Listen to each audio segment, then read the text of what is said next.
로마서 8장 3절과 4절 2절 말씀.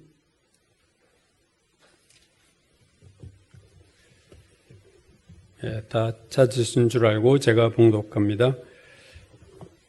율법이 육신으로 말미암아 연약하여 할 수 없는 그것을 하나님은 하시나니 곧 죄로 말미암아 자기 아들을 죄 있는 육신의 모양으로 보내어 육신의 죄를 정하사 육신을 따르지 않고 그 영을 따라 행하는 우리에게 율법의 요구가 이루어지게 하려 하심이니라.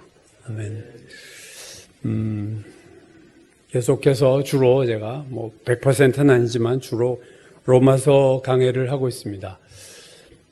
강해 설교에는 장점과 단점이 분명한데, 장점은 어떤 한 성경, 로마서면 로마서, 갈라디아서면 갈라디아서, 한 성경에 대해서 큰 흐름을 따라가면서 그 성경 전체를 통째로 이해하게 된다는 되게 중요한 장점이 있어요. 그러나 반면에 단점은 내가 듣고 싶은 원하는 설교가 안 될 수 있어요. 나는 이런 설교를 듣고 싶은데 강해는 설교는 성경을 따라갈 수밖에 없다는 또 제약성이 있기 때문에 어떻게 보면 쉽게 말하면 대중들이 원하는 설교 또는 목사가 하고 싶은 설교를 하지 못하고 그 말씀의 제약 안에서밖에 말씀을 전할 수 없다 하는 또 단점이 있죠. 주로 감리교 목사님들이 제목 설교를 많이 해요. 매주 설교 제목이 바뀌는 설교를 많이 하고, 장로교 목사님들이 주일 예배에서도 강해 설교를 많이 합니다. 제가 옛날에 많이 쫓아다녔던 그 박영선 목사님은 다 강해 설교예요. 주일이고 수요일이고 금요일이고 해서 그분은 쭉 설교한 것이 하나의 강해 설교 책으로 계속 나와서 그분의 설교는 묶어서 책이 아마 수십 권 나왔으리라고 여겨지는데, 그래서 이 제목 설교는 산뜻하고 그 시대에 부합한 얘기를 할 수 있지만, 강해 설교는 상황과 상관없이 본문의 흐름을 따라서 그 성경이 말하고 있는 말을 얘기하기 때문에 목사가 하기 싫은 설교도 해야 되고 교인들이 듣기 싫은 말씀도 때로는 들을 수밖에 없는 그러한 것이 강해 설교다 하는 겁니다. 특별히 로마서는 상당히 어려운 주제들을 다루고 있으면서도 매우 중요한 주제를 다루고 있기 때문에 제가 설교를 할 때 지난번에 했던 설교를 이렇게 중복해서 약간 오버랩 시킨다고 그러죠. 이렇게 중복해서 얘기하는 이유는 앞에 것을 빼고 새로 하면은 연결을 놓칠 때가 많다는 거죠. 그래서 오늘도 이 로마서 8장 3절 4절은 지지난주인가요? 제가 로마서 할 때 했던 구절입니다. 그 본문을 가지고 다시 다른 각도에서 말씀을 보려고 합니다. 지난번에는 이 8장 3절 4절 가지고 하나님은 하시나니 이런 제목으로 여러분 말씀 전했습니다. 아마 다 잊어버리셨을 거예요. 그죠? 무슨 지지난주 설교 여러분 다 잊어버리지 않았어요. 저도 잊어버립니다. 자, 오늘 같은 본문으로 3절 4절을 중심으로 성령을 따라 행하라, 이런 제목으로 여러분과 이제 말씀을 나누려고 합니다.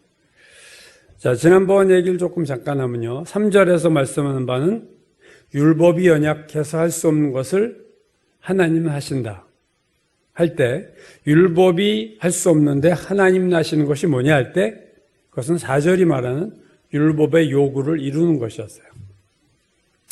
율법은 율법의 요구를 이룰 능력이 없어서 자기가 하라 하고 자기가 하게 하지 못하고 자기가 하지 말라 하고는 인간으로 죄인으로 하지 못하게 하지 못하는 게 율법입니다. 그러나 하나님은 율법의 요구를 능히 이룬다. 그래서 율법의 요구를 이룬다 하는 것을 다른 말로 바꿨을 때 이게 구원이다 그랬죠. 율법의 요구가 다 이루어지면, 그 사람이 율법의 요구를 다 충족시키면 그 사람은 구원받은 거예요.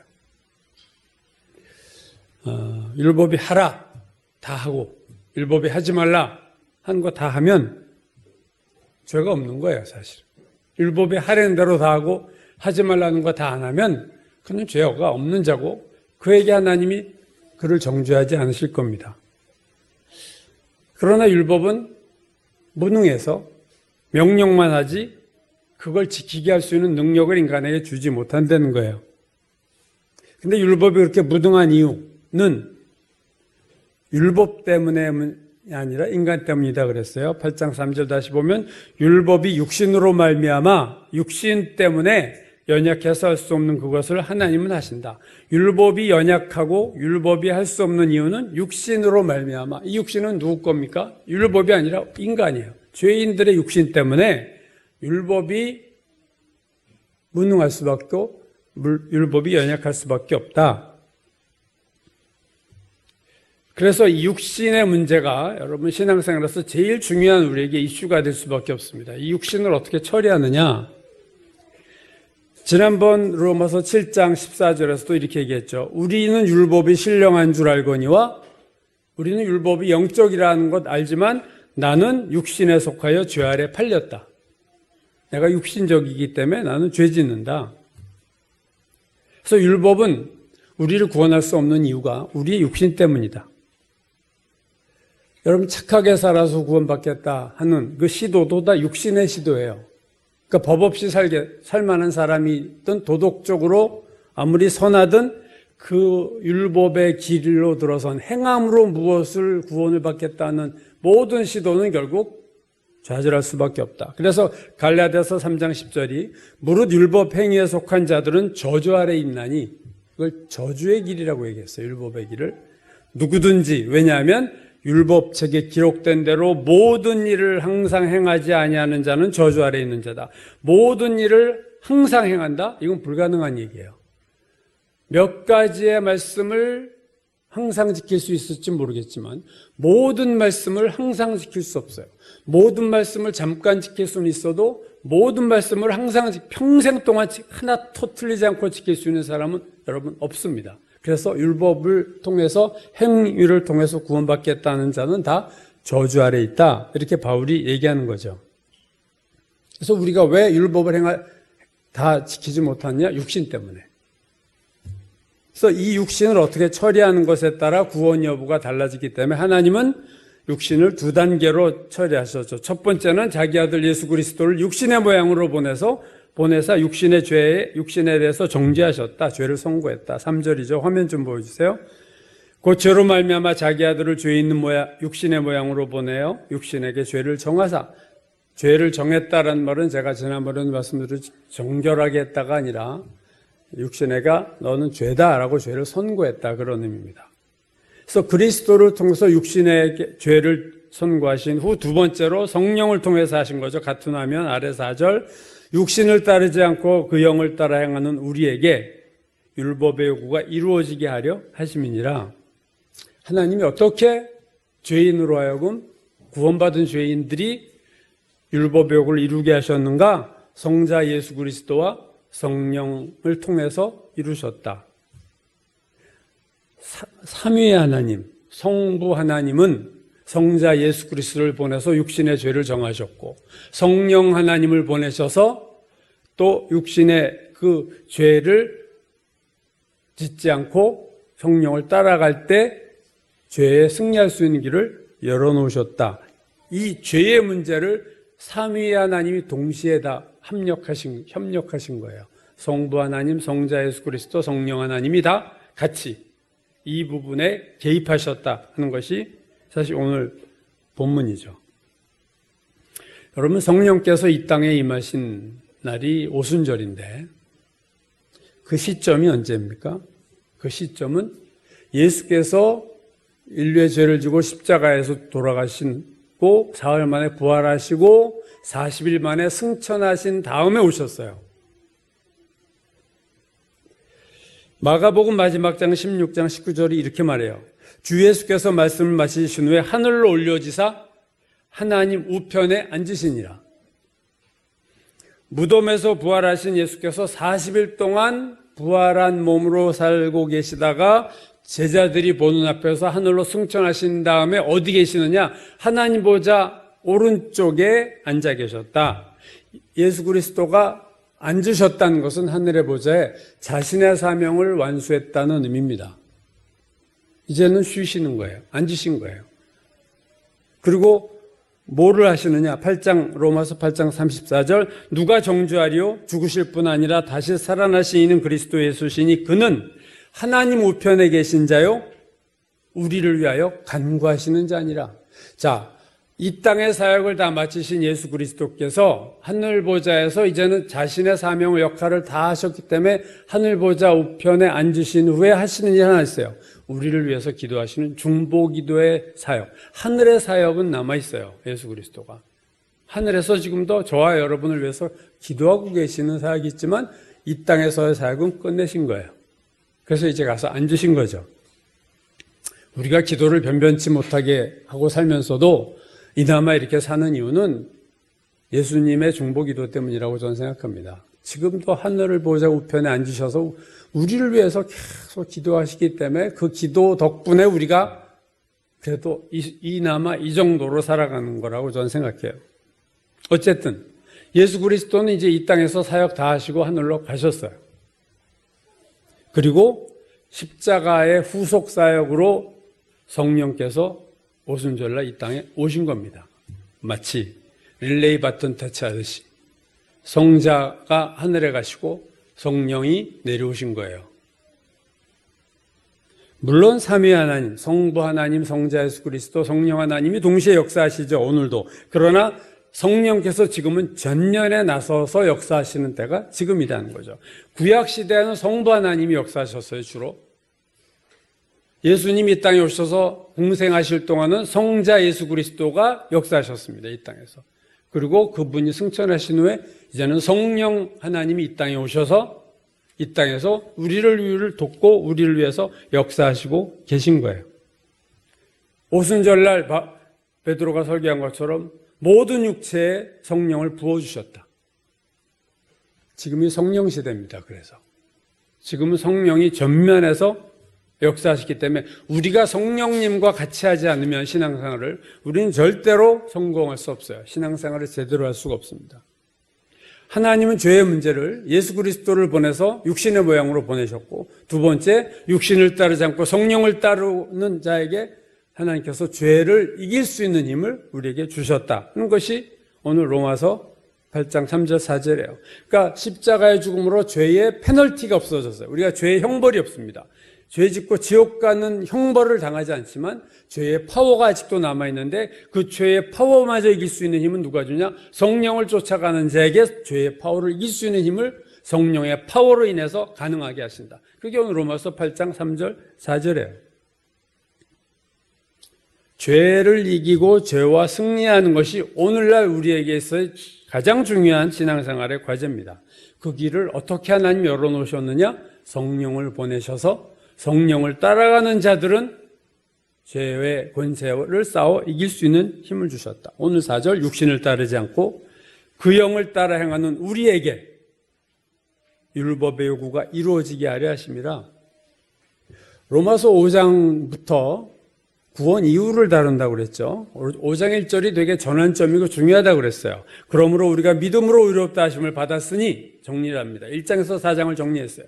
그러므로 우리가 믿음으로 의롭다 하심을 받았으니 이제는 우리 주 예수 그리스도로 말미암아 하나님과 화평을 누리자. 자, 두 번째 과제가 나온 거예요. 구원 이후의 과제는 다른 거 없습니다. 하나님과 화평이에요.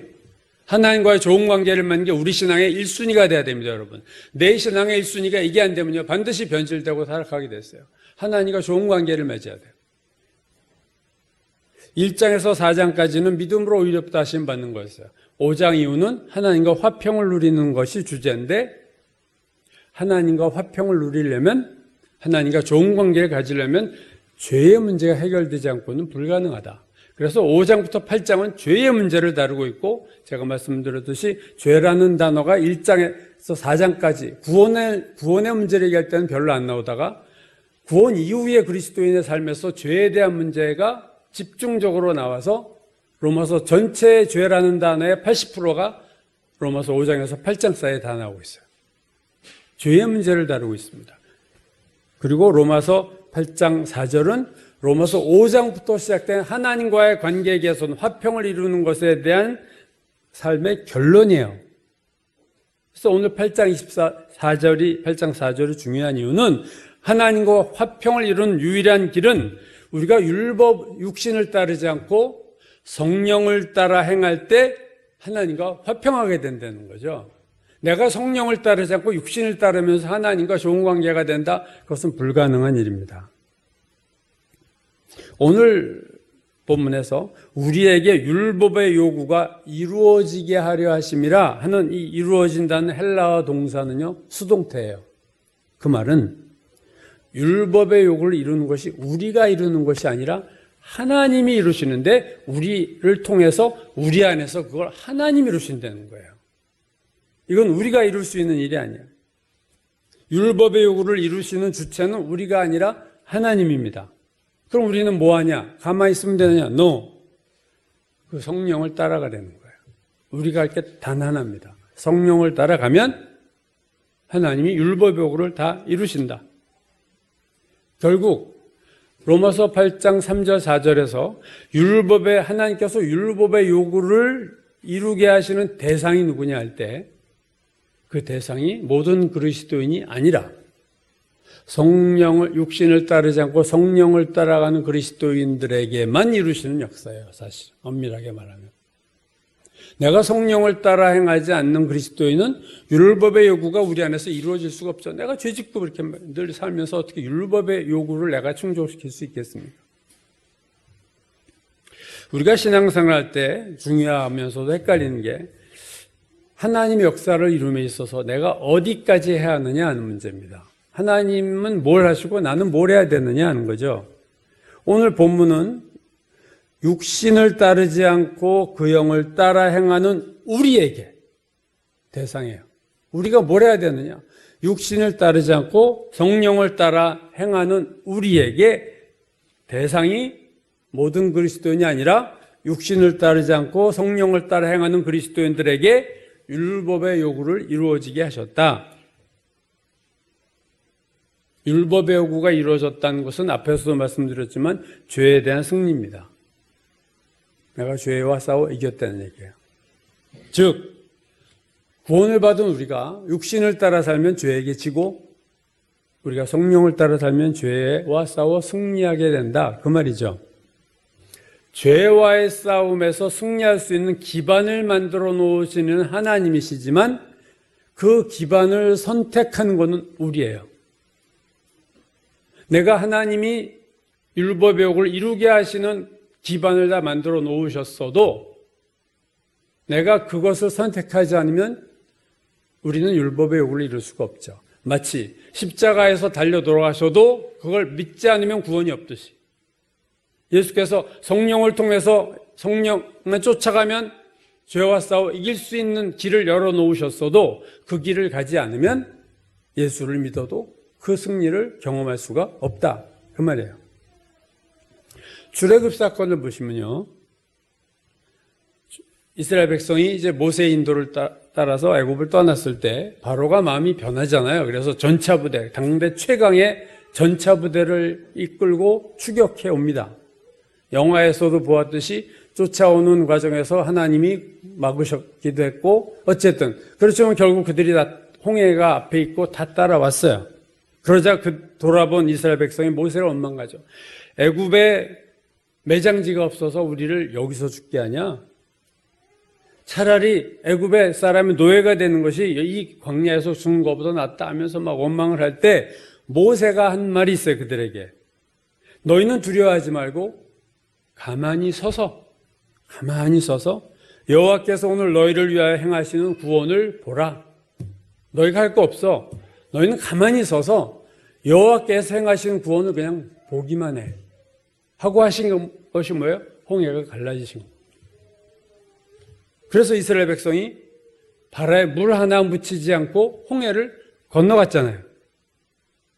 여러분, 홍해를 건넌 사건은 구원의 상징입니다.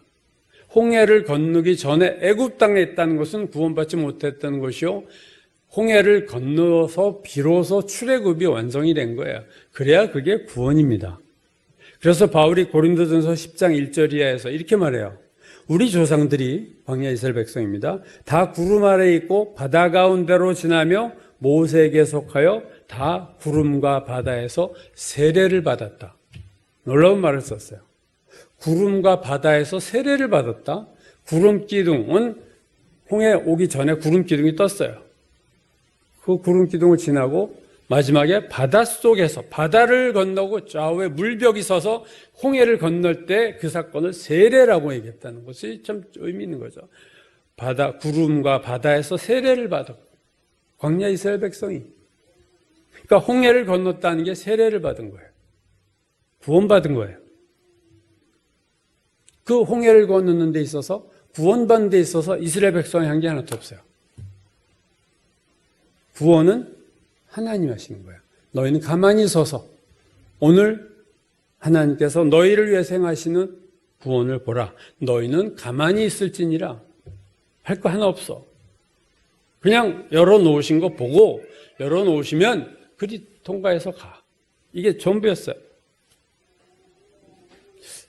자, 그러나 여러분 광야가 목적지는 아니잖아요. 광야 다음에 뭐가 있어요? 목적지는 적과 꿀이 흐르는 가나안 땅입니다. 근데 가나안을 가려면 홍해만 건너서 되는 게 아니라 요단강도 건너야 됐어요. 홍해는 애굽과 광야 사이에 있어요. 그래서 홍해를 건넜더니 애굽 이제 광야에 들어선 건데 광야와 또 가나안 사이에 뭐가 있어요? 요단강이라는 게 있습니다.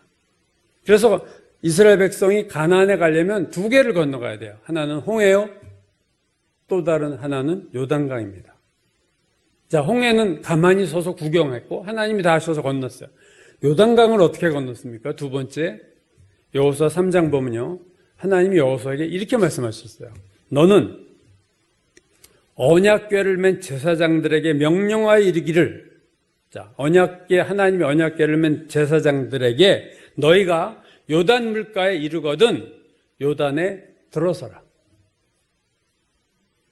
그래서 여호와의 언약궤를 맨 제사장들의 발바닥이 요단물을 밟고 멈추면 밟고 탁 쳤을 때 요단물 위에서부터 흘러내리던 물이 끊어지고 한 곳에 쌓여 서게 될 거다.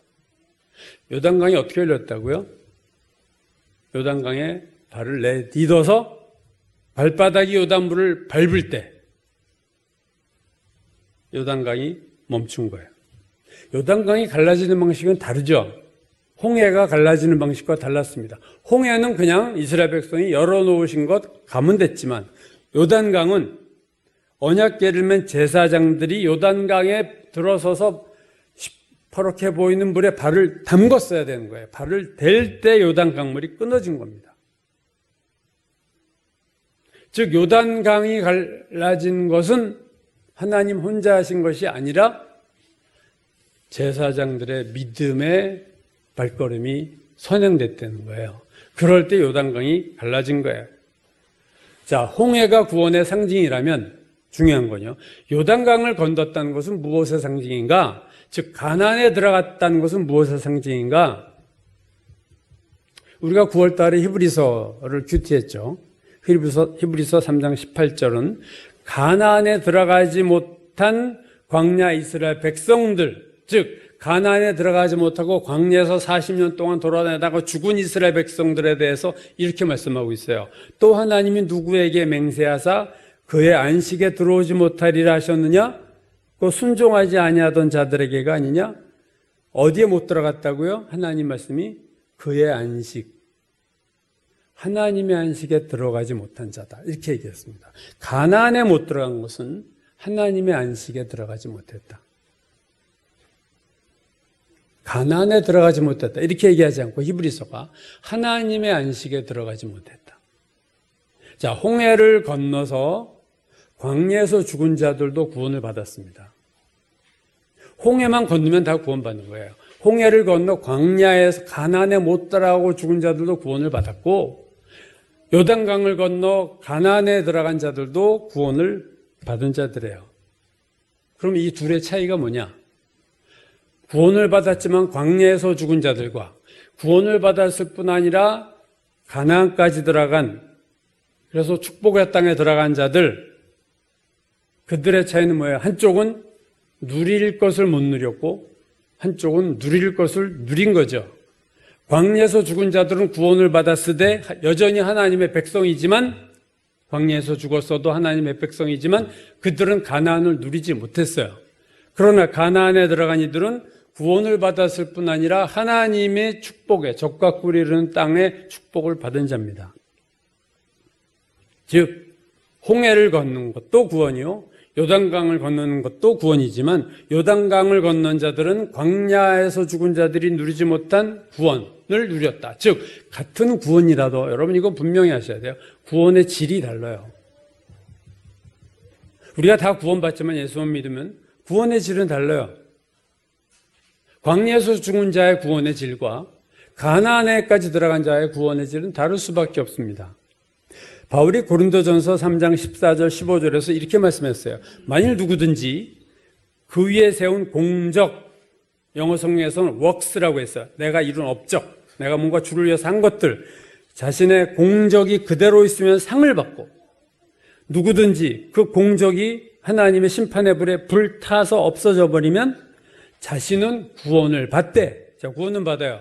구원을 받되 불 가운데서 받은 것 같으리라. 구원을 받았는데 불 가운데서 받았다는 게 뭐냐? 현대어 성경이 이렇게 번역했어요. 그 자신은 화염 속을 빠져나와 겨우 목숨만은 구하듯 그렇게 구원받은 겁니다. 집에 불이 나서 가재고 뭐고 다 두고 몸만 간신히 끄슬러 가지고 나온 상태로 받은 구원이에요. 상은커녕 간신히 구원받은 거예요. 오늘 고린도전서 3장에서 바울이 하는 말은 뭐예요? 구원받은 자들 중에 상을 받는 자들이 있고 인생의 삶에 대해서 어떤 사람들은요 상은 없이 목숨만 구하듯이 구원받는 자들도 있다는 거예요. 그렇다면 목숨만 건지듯이 구원받은 자들은 어떤 자들이겠는가? 죄 많이 짓고 산 거예요. 우편강도가 여러분 상이 있겠어요? 예수님 우편강도가 나와 함께 낙원에 거하리라 해도 그는 죄만 짓다 갔어요. 회개는 했겠지만 상이 뭐가 있겠습니까? 그것도 구원이에요. 우편강도 같은 구원도 참 귀한 구원이지만 구원의 질로 얘기하자면 그것은 상이 있을 수가 없는 삶을 살았기 때문에 상은 없어요. 광야에서 죽은 그리스도인, 이 광야 이스라엘 백성도 이와 비슷한 상황입니다. 가나안을 못 들어갔어요. 다 구원은 받았지만 가나안을 누린 자가 있고 가나안을 누리지 못한 자들이 있어요. 다 구원을 받되 상을 받은 자들이 있고 상이 없는 자들이 있고 책망받는 자들이 있는 거예요.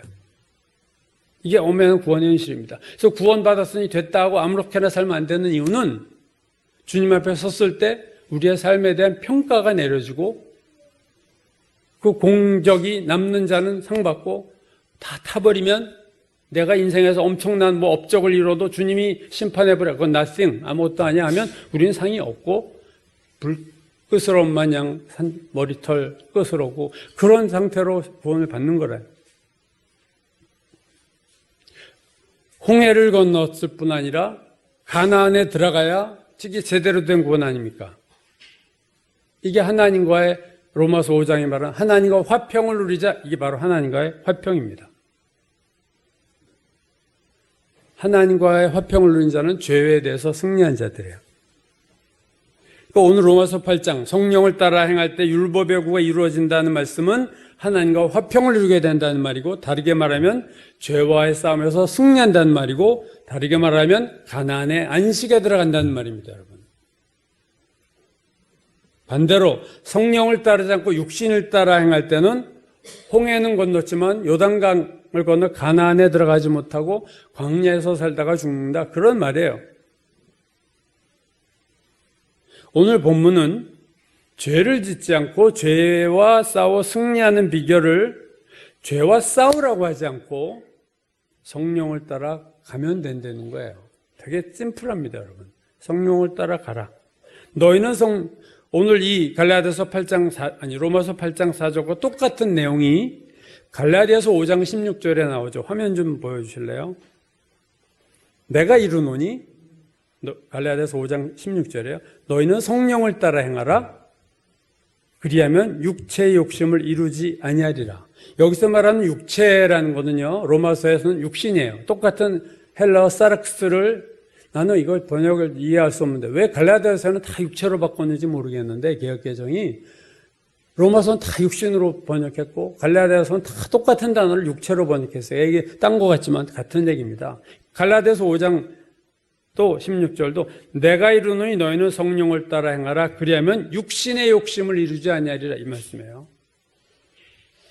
똑같이 갈라디아서도 성령을 따라 행하라, 로마서도 영을 따라 행한다. 이게 같은 헬라어 동사입니다. 똑같은 단어예요, 지금. 이게 로마서 8장 4절에 쓰였던 갈라디아서 5장 16절에 나오던 같은 단어예요. 너희는 성령이 가는 대로 그냥 따라가라. 그것만 하면 돼. 되게 얼마나 간단해요. 아까 목자와 양 얘기했지만 양이 하는 건 다른 거 없어요. 양이 어디를 갈까 생각할 일이 없어요. 목자가 가는 대로 그냥 따라가면 되는 거예요. 근데 우리들은 무슨 생각하냐면 내 생각대로 길을 가요. 이게 죄입니다, 여러분. 이게 어리석은 거예요. 그래가지고 그 길 가다가 꽝 하고 한번 사고 나는 거예요. 신앙은 어린아이 같은 거예요. 믿음은 단순한 거예요. 성령 따라가는 거예요, 그냥. 그 길이 좀 그래 보여도 그냥 따라가는 거예요. 그게 믿음입니다, 여러분. 근데 내 머리 쓰고 내 머리 굴려서 이렇게 사는 게 나은 것 같아. 그래서 그 길 가보면 좋은 경험 하나 얻게 되죠. 이렇게 살면 안 되는구나. 그거 경험하는데 5년, 10년이 걸릴 수도 있어요. 인생이 다 지나갈 수도 있어요, 여러분. 지혜로운 자는 누가 지혜로운 자냐? 내가 다 경험하지 않고 그냥 주님이 살라고 한 대로 사는 거예요. 쟤는 범생이야. 학교에서 법칙 다 따라 머리 빡빡 깎고 그럼 빡빡 깎고 누구는 요만큼 기르려고 1cm 앞머리 남겨두는데 빡빡 깎고 쟤 융통성이 없어. 어떻게 보면 신앙은 그렇게 하는 겁니다. 세상 사람들이 볼 때 쟤는 어떻게 꼭 저렇게 살아? 오늘 갈라디아서 5장 16절과 로마서 8장 4절이 같은 얘기를 하는 건데 같은 화면을 보시면요. 특별히 16절 17절에 욕심이란 단어와 소욕이란 단어가 나오죠. 소욕. 이 욕심 소욕은요. 이게 이 헬라어는 되게 부정적인 뜻입니다. 안 좋은 거예요. 그래서 육체의 욕심, 육체의 소욕이라고 할 때는 되게 부정적인 의미인데 중요한 건요. 이 단어의 중립적인 뜻, 즉 나쁘지 않은 뜻도 있어요. 예를 들면 want, 원한다 또는 desire, 영어에서 갈망한다. 그래서 이게 괜찮은 의미로 쓰인 것이 똑같은 이 단어가 여기 갈라디아서는 욕심, 소욕이라고 번역됐지만 누가복음 22장 15절에 예수님 이런 말씀하셨어요. 이르시되 내가 고난받기 전에 너희와 함께 이 유월절 먹기를 원하고 원한다 할 때 이 단어가 여러분 소욕과 같은 헬라어 단어입니다. 예수님 말씀에 소욕이 나쁜 거 아니에요. 난 너희들과 유월절 만찬 마지막 만찬 하고 싶어. 그 단어가 이 단어예요. 빌립보서 1장 23절에도 바울이 이렇게 얘기하죠. 내가 삶과 죽음 사이에 끼었으니 차라리 세상을 떠나서 그리스도와 함께 있는 것이 훨씬 더 좋은 일이라 그렇게 하고 싶으나 그렇게 하고 싶다? 이 단어도 오늘 소욕과 같은 단어예요. 그러니까 갈라디아서 5장 17절 화면 보시면요. 이렇게 이 단어가 생각된 거예요. 육체의 소욕은 성령의 소욕을 거스린다. 성령이 원하는 게 있어요. 육신이 원하는 게 있어요. 이 바른 성경이 이렇게 번역했어요. 이 5장 17절을 육체가 원하는 것은 성령을 거스리고 성령이 원하는 것은 육체를 거스린다. 뭐예요? 성령이 원하는 게 있고 육신이 원하는 게 있어요. 누구에게요? 우리에게. 여러분 이걸 의식하셔야 돼요. 성령이 나에게 원하시는 게 있고 육신이 나에게 원하시는 것이 있어요. 그래서 표준세 번역은 또 이렇게 번역했습니다. 육체의 욕망은 성령을 거스리고 성령이 바라시는 것이라고 표현했어요. 성령의 바라시는 것. 오늘 개역개정은 생략한 단어를 다른 번역들이 다 살려서 성령이 바라시는 것, 성령이 원하시는 것, 그것과 육신이 원하는 나쁜 욕망 이것과 대조를 시키고 있어요. 결국 로마서 8장 4절은 이렇게 정리할 수 있어요. 구원받은 그리스도 안에 성령이 계세요. 그죠? 여러분 다 아시죠? 여러분 구원받으셨으면 성령이 여러분 안에 있습니다. 근데 죄의 본성인 육신도 내 안에 있어요. 즉 내 안에 두 존재가 있습니다. 성령이 내 안에 거하시고 육신이 내 안에 있어요. 이 둘이 다 함께 있습니다. 자, 이게 이제 이게 이제 갈등인데, 사실은. 내 안에 있는 성령, 내 안에 죄의 본성, 육신이 있는데, 이 둘이 다 나에게 원하는 게 있어요. 내 안에 계신 성령이 나에게 원하는 게 있고, 내 안에 있는 육신이 나에게 원하는 것이 있어요. 근데 그 원하는 게 서로 반대예요. 둘이 항상 부딪힙니다. 성령께서 나에게 원하시는, 내 안에 계신 성령이 나에게 원하시는 것은 하나님의 뜻대로 사는 거예요, 물론. 내 안에 있는 육신이 나에게 원하는 것은 네 맘대로 살아. 너 죄 짓고 살아. 네 생각대로 살아. 세상 즐거운 거야. 즐기고 살아. 그런 거 죄 아니야? 요즘 그 찰스 스탠리 목사라고 아주 미국 유명한 목사님이 있습니다. 정말 좋은 목사. 그 아들이 이름이 앤디 스탠리 목사인가? 아버지보다 더 큰 교회를 있는데 그분이 동성애를 긍정해가지고 미국 또 교회에서 또 난리가 났고, 지금 교황도 동성애 목회자 신부겠죠. 그거 괜찮은 듯이 얘기해가지고 또 카톨릭 안에서도 또 의견이 분분합니다. 내 안에 성령이 계시고 육신이 있는데 이 둘이 그냥 가만히 있는 게 아니라 나에게 뭔가를 요구하고 있어요. 근데 그 요구하는 것이 서로 반대예요. 육신도 나에게 따라오라고 손짓하고 성령께서도 나에게 따라오라고 손짓해요.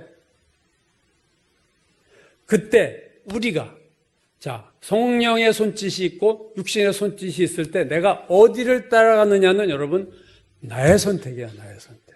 그건 여러분의 선택이에요. 전적으로. 오늘 로마서 8장 4절에 말하는 게 이거예요.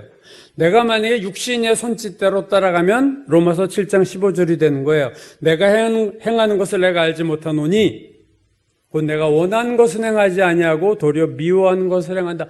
나 왜 이렇게 살지? 자꾸 죄에 끌려 살아? 이렇게 육신을 따라가면 이렇게 되는 거예요. 내가 성령이 원하시는 대로 따라가면 로마서 8장 4절이 되는 거예요. 육신을 따르지 않고 그 영을 따라 행하는 우리에게 율법의 요구가 이루어지게 하려 하심이니라. 여러분 그동안 주로 어떤 선택을 해오셨나요? 사시면서. 육신을 따라가셨나요? 아니면 성령을 따라가셨습니까? 플리처상이라는 유명한 상이 있죠, 문학에서. 그 상을 4번이나 받은 로버트 프로스트라고 하는 이 사람도 미국의 개관 시인이라고 불립니다. 아주 최고의 시인인데, 유명한, 우리도 잘 아는 그가 쓴 시 중에 이게 있죠. 가지 않은 길. 내가 가지 않는 길이라는 시가 있습니다. 이 시가 이렇게 시작해요. 노란 숲 속에 2갈래 길이 있었다. 자, 여러분 다 중고등학교 때 이 시에 대해서 아마 보거나 듣거나 아마 아실 거예요. 노란 숲 속에 2갈래 길이 있었다. 시는 이렇게 계속됩니다. 나는 둘 다 가지 못하고 하나의 길만 걷는 것이 아쉬워 숲을 속으로 굽어 사라지는 길 하나를 한참 멀리 서서 바라보았다. 이쪽 길을 가면서 그래도 저쪽 길에 대한 아쉬움이 있는 거예요. 이런 선택을 했지만 저런 선택을 했으면 어땠을까 하고 그쪽도 이제 바라보는 거죠. 그리고 시가 이렇게 끝나요. 오랜 세월이 지난 후 어디에선가 나는 한숨을 지으며 이렇게 말하겠지. 숲속에 2갈래 길이 있었고 나는 사람들이 적게 간 길을 선택했다. 그리고 그로 인해 내 모든 것이 달라졌다. 유명한 시입니다. 이 시는 아주. 자, 이 시를 프로스트가 20대 되게 인생에서 힘든 시절에 썼던 시라고 알려져 있는데 마지막 부분 보면 한숨을 쉬면서 이런 표현을. 한숨을 쉬면서 내가 선택한 길로 모든 것이 달라졌다. 이게 후회인지 잘했다는 건지 모르겠어요. 그러나 어쨌든 한숨을 쉬면서 마지막에 이렇게 얘기하겠지. 그러니까 이 시에서 분명한 것은 2길이 있습니다. 우리도 2길이 있어요. 2길이라는 의미는 한 길을 선택하면 다른 길은 갈 수 없다는 얘기예요. 2길을 동시에 갈 수 없잖아요. 우리 인생이 여러분 선택의 결과입니다. 얼마나 여러분 사시면서 많은 결정을 하셨어요. 이걸 할까 저걸 할까 하다가 그런 결정이 얼마나 많습니까? 하다못해 가면서 버스를 탈까 지하철을 탈까 이것도 선택을 하시잖아요. 사소한 결정도 하시잖아요. 학창시절에는 공부를 선택할까 놀기를 선택할까 그 선택을 하잖아요. 좀 더 크면 어떤 직장을 선택할까? 여러분 또 고민하잖아요. 어떤 배우자와 결혼할까? 고민하잖아요. 두 직장을 동시에 다닐 수 없고 두 배우자를 동시에 결혼할 수 없잖아요. 그래서 인생에 중요한 두 길이 있습니다, 여러분. 그 중에 여러분 아마 하나를 선택하시고 지금까지 달려오셨던 거겠죠. 인생의 길에서 이런 어떤 우리 일상사의 중요한 일도 있지만 또 하나 다른 차원에서 중요한 것은요, 우리가 신앙적인 길을 선택하느냐 세속적인 길을 선택하느냐, 이것도 여러분 선택이에요. 되게 중요한 선택이에요. 예수님도 너희가 하나님과 재물을 동시에 섬길 수 없다 그랬어요. 하나님을 섬기든가 아니면 돈을 섬기든가 둘 중에 하나지, 하나님도 섬기고 돈도 섬겨, 이런 법은 없어요. 많은 사람들이 신앙의 말로 포장하면서 사실은 돈을 좋아하는 사람들이 의외로 엄청나게 많습니다. 말로는 하나님의 뜻대로 하지만 돈을 선택하고 살아요. 예수를 믿으면서. 본인은 신앙적으로 지금 사는 줄 알고 있지만. 예수님은 또 이런 말씀하셨어요. 멸망으로 인도하는 넓은 문이 있고 생명으로 인도하는 좁은 문이 있다. 그 말씀을 하시면서 많은 사람이 멸망으로 인도하는 넓은 문으로 들어가고 생명으로 인도하는 좁은 문은 찾는 자가 적다, 이렇게 말씀하셨어요. 여러분, 신앙은 선택입니다. 여러분, 신앙은 내가 지금 집에 가서 기도할까 말까? 선택이에요. 내가 큐티할까 말까? 선택이에요. 그 선택의 결과 여러분이 고스란히 그 결과 여러분이 누리고 당하는 거예요. 누구 얘기할 거 없어요. 내가 선택한 거잖아요. 내가 기도 안 했고, 내가 큐티 안 했고, 내가 부모님이 이렇게 좀 신앙생활 해라, 그 말씀 안 듣고 내 생각대로 살았어요. 그 결과 오늘의 삶이 있는 거예요. 여호수아가 이스라엘 백성들에게 이렇게 말했죠. 유명 말씀입니다. 만일 여호와를 섬기는 것이 너에게 좋지 않게 보이거든 너희 조상들이 강 저쪽에서, 요단강 저쪽에서 섬기던 신들이든지 또는 너희가 거주하는 이 땅, 가나안 땅에 거하는 아모리족 속의 신들이든지 너희가 섬길 자를 오늘 선택하라. 너희가 섬길 자는 너희가 택해. 나는 오직 나와 내 집은 여호와를 섬기겠다. 이게 여호수아의 이스라엘 백성을 향한 최종 말이에요. 너희들이 선택해. 바알을 섬기든 광야에서 황금 송아지, 그게 애굽에서 섬기던 그런 애굽의 신들 마음대로 선택을 해. 그렇지만 나는 하나님만을 섬길 거야. 그럼 신앙이 선택이에요. 오늘 로마서 8장 4절에도 두 길이 나옵니다. 육신의 길이 있고 성령의 길이 있어요. 모든 그리스도인들은 지금까지 이 두 길 중 하나를 선택하고 이미 살았고 앞으로도 이 두 길 중 하나를 선택하고 살게 될 수밖에 없습니다. 이 외에 다른 길은 없어요. 육신을 따르는 길 아니면 성령을 따르는 길밖에 길은 없어요. 우리가 인생을 다 산 후에 아마 우리가 산 길을, 내가 산 길을 이렇게 돌아보겠죠. 그때는 보일지 모르겠어요. 아, 내가 인생을 이런 부분에서 잘못 살았구나. 그게 살 때는 안 보이는데 지나고 한참 지나면 그것이 보일 때가 있습니다. 다 보이는 건 아닌 것 같아요. 근데 보일 때가 있어요. 그때 감사하거나 내가 성령을 따라 행했구나 했을 때는 우리가 감사하겠고, 내가 육신을 따라 살았구나 할 때는 우리가 참 후회를 하겠죠. 이스라엘 백성이 다 하나님을 선택한 것이 아니듯이 교회를 다닌다고 다 성령을 따라가는 건 아닙니다, 여러분. 성령의 길은 예수님 말씀하신 것처럼 좁은 길이에요. 성령을 따르는 길은 많은 사람이 찾는 길이 아닙니다. 반면에 육신의 길은요, 넓은 길이에요. 예수를 믿어도 육신의 길로 가는 사람들이 훨씬 더 비율적으로 많습니다. 당신도 그렇게 살아? 집사님도 그렇게 하세요? 나도 뭐 괜찮네. 장로님도 그렇게 사시요? 계속 같이 가요. 이게 과반수의 위험, 다수결의 위험입니다. 신앙은 다수결이 아니거든요. 국회에서는 뭐 다수결로 대법원장을 다 보류하고 뭐 얼마든지 자기들 마음대로 뭘 할 수 있지만 하나님 앞에서 다수결은 없어요. 하나님이 원하시는 거, 하나님 한 분이 원하시는 거 하면 되는 거예요. 많은 사람이 원하는 거 안 해도 되는 거예요. 이 세상에서는 바보고 비웃고 쟤 왜 저렇게 살아? 답답하네. 괜찮은 거예요. 세상 살 때 불편하긴 하지만. 육신의 길은 넓습니다. 사람들이 북적거려요. 그래서 그 길로 가도 괜찮겠네 하고 많은 사람들이 두 길 사이에서 갈등하다가 육신의 길로 가는 경우가 많아요. 왜? 넓으니까. 많이 가니까. 우리는 이미 지금까지 어떤 길을 이미 갔어요. 그러나 이제 그 길은 여러분 우리가 다 잊어버려야 됩니다. 그 길은 다시 선택할 수 없고 다시 되돌아갈 수도 없잖아요. 이미 끝난 길이에요. 중요한 거는 지금부터 내가 걷는 길이 어떤 길이냐, 이게 중요해요. 그런 의미에서 젊은 사람들은 복이 있는 거예요. 아직도 좋은 성령이 따라갈 수 있는 길을 갈 수 있는 시간이 많잖아요. 나이 든 사람보다.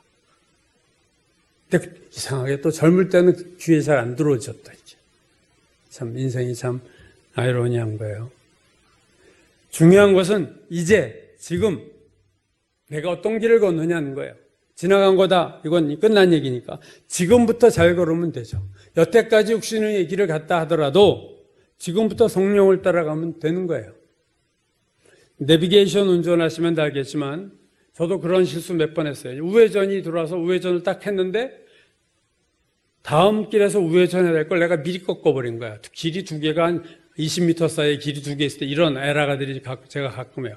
먼저 그 몇 미터 남았다는 걸 안 보고 그냥 꺾어가지고 다. 그럼 우회전을 하면요. 참 난감하죠, 이럴 때.